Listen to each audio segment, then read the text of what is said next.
حدیث نمبر 2034۔ حضرت عبداللہ بن عمر رضی اللہ تعالی عنہ سے مروی ہے،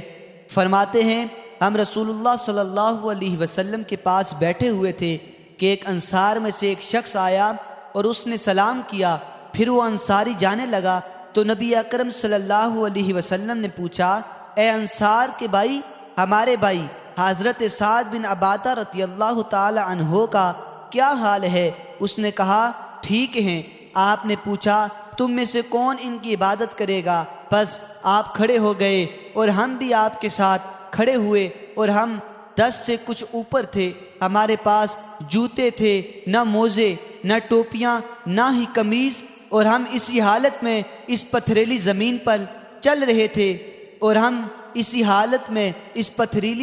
پر چل رہے تھے حتیٰ کہ ہم ان کے پاس پہنچے، ان کے قریب والے لوگ پیچھے ہٹ گئے، حتیٰ کہ رسول اکرم صلی اللہ علیہ وسلم اور آپ کے وہ صحابہ کرام جو آپ کے ساتھ تھے ان کے قریب ہوئے۔